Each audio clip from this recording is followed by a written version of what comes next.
के क्यों रखा गया? ये संसद के साथ इसका कोई कंसर्न नहीं। ये 23 जो सितंबर है, ये 2 दिन एक साल में बराबर रहते हैं, 21 मार्च और 23 सितंबर। ये इक्वालिटी का मैसेज है दुनिया के लिए कि इंसान का हर इंसान बराबर है, लेकिन जिस किस्म के वो एक्शन करता है उसके हिसाब से उनमें डिफरेंसेस आ जाता है। अदरवाइज ये नेचुरल तौर पर कुदरत ने, नेचर ने हर इंसान को एक जैसा बनाया है, एक जैसा मुंह, एक जैसा नाक, एक जैसा कान, एक जैसे हाथ, और इसलिए सब के बराबर है। सर एक और सवाल कि ये जो पैगाम है, जो समानता की बातें कर रहा है, तो उस जो जमीनी लेवल पर किस तरीके से काम कर रहा है आपका संगठन? देखो, कुछ डिफरेंट एस्पेक्ट्स होते हैं काम करने के। एक राजनीतिक क्षेत्र में होता है, एक सामाजिक क्षेत्र में होता है, एक आर्थिक क्षेत्र में होता है, और इसके साथ एक कल्चरल एरिया में होता है। लेकिन जिस किस्म का एस्पेक्ट हम ध्यान में रखते हैं वो है सामाजिक, हमारी स्थिति किस किस्म की है, हमारा सोशल स्टेटस किस किस्म का है। अगर हम समाज में जो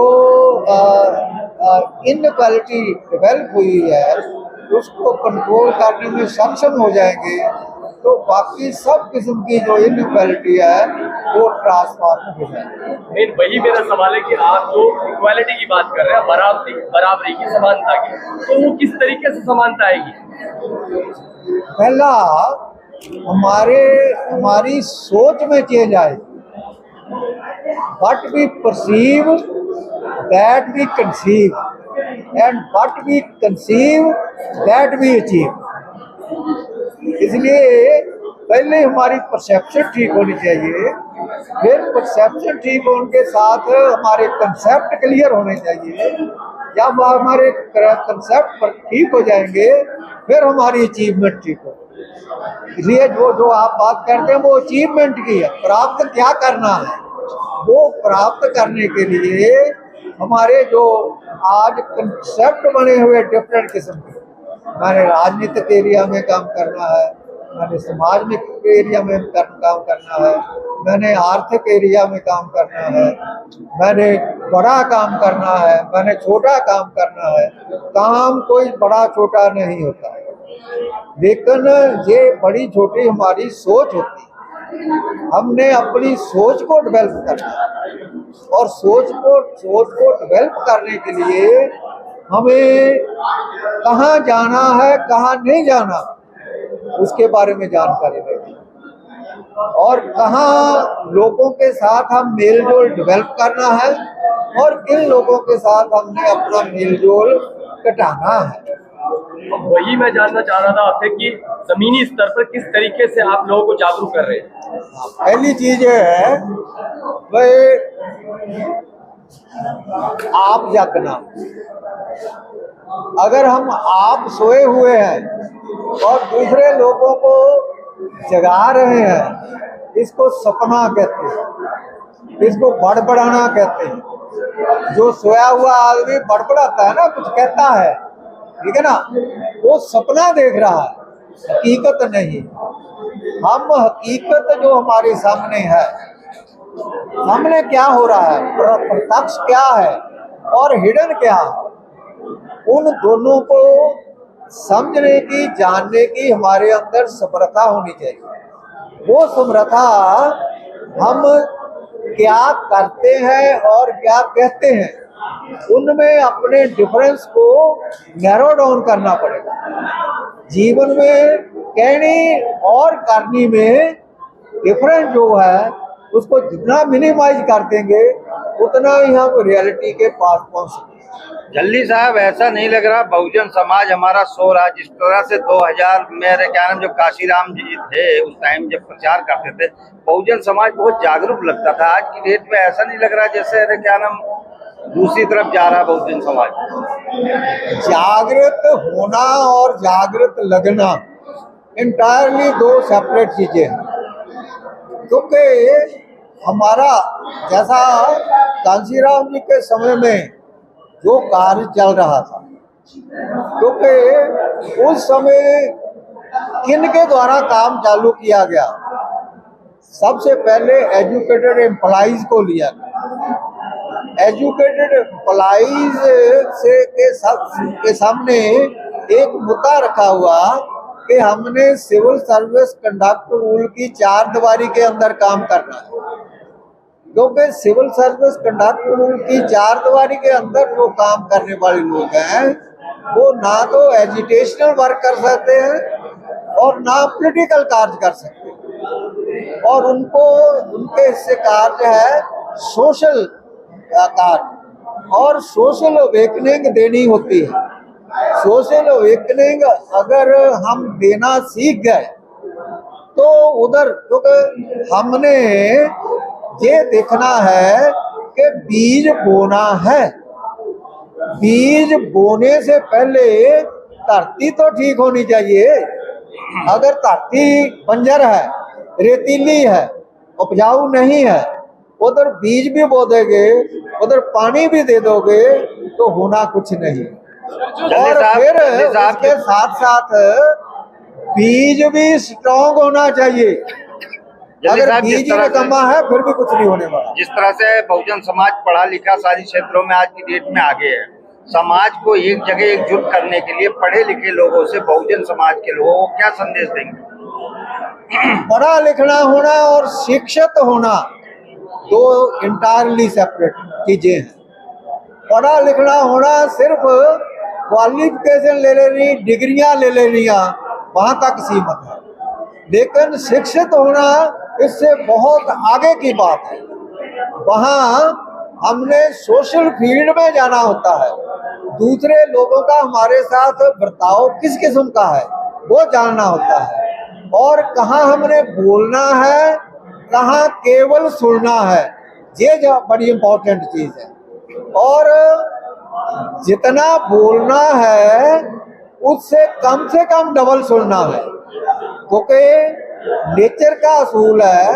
उन्होंने बोलने के लिए हमें एक मुख दिया है, लेकिन सुनने के लिए 2 कान दिए हैं। सुनना ज्यादा है, बोलना कम है, लेकिन आज हम बोलते ज्यादा हैं, सुनते कम है। हम नेचर के असूलों को भी तोड़कर आगे जाना चाहते हैं, वो नहीं जा सकते। ईवीएम के दम पर यदि मोदी सरकार 2024 में दोबारा आ जाती है तो बहुजनों के पास अपनी सुरक्षा के लिए क्या विकल्प रह जाएंगे? एक दफा फिर क्लियर। 2024 में ईवीएम के दम पर यदि मोदी सरकार दोबारा आ जाती है तो बहुजनों के पास में अपने बचाव में क्या विकल्प रह जाएंगे सर? देखो, ये सवाल जो है ये एक सपोजिशन है, एक कल्पना है, ठीक है ना। ये काल्पनिक सवाल है कि अगर वो ईवीएम को कंट्रोल कर लेंगे तो वो मैनिपुलेट कर देंगे हर चीज को, ठीक है ना। तो मैनिपुलेट जब होता है तो ऐसी स्थिति में जिन लोगों के अंदर जाको प्रेम खेलन का चाहो, गुरु गोविंद सिंह जी ने बोला जाको प्रेम खेलन का चाहो, सिर तर तली गली मोली जाओ। मेरे पास सिर अपना काट कर फिर मेरे पास आकर दर्शन दो। अगर प्रेम की बात है आपके अंदर, अगर सिर्फ बहाने लाने की बात है, फिर इधर आने की जरूरत नहीं है। इसलिए सिर दीजिए, कान न कीजिए। उनके अंदर जे मरने के अंदर जीवन होता है, वो ये चीज जानते हैं। लेकिन जो चीज नहीं जानते वो जीते हुए भी मरे हुए हैं। हम जीते हुए मरे हुए लोगों के साथ बात नहीं करना चाहते, हम उनके साथ बात करना चाहते हैं जो अणख और इखलाक के लिए मरना जानते हैं। सर, जो आपका संगठन है वो केवल शहरों में ही काम कर रहा है या फिर गांव में भी उसी स्तर से काम कर रहा है जो यहाँ पे शहरों में दिखाई दे रहा है? ये देखने वालों की आंख है ना, वो कैसे देखते हैं, ठीक है ना।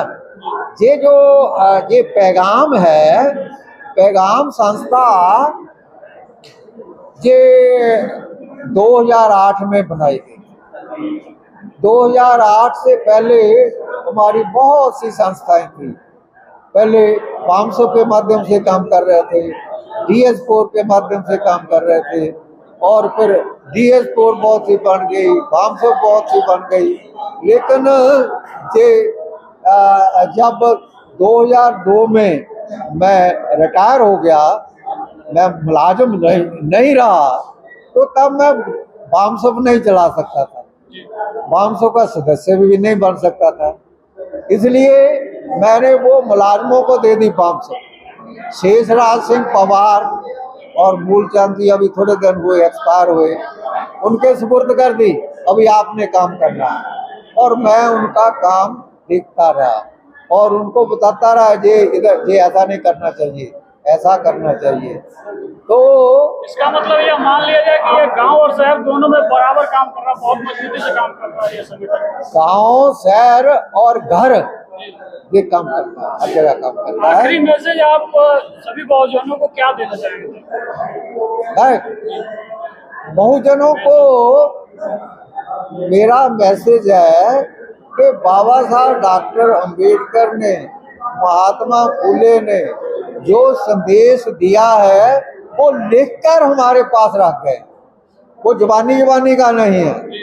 और जो उनका लिखती संदेश है उसको पहले पढ़ो, जब पढ़ोगे तो आपको कुछ समझ लगेगी, कुछ नहीं समझ लगेगी, फिर उसको समझने की कोशिश करो। जब समझ लग गई तो फिर आप आराम से नहीं बैठ सकते। Thank you sir.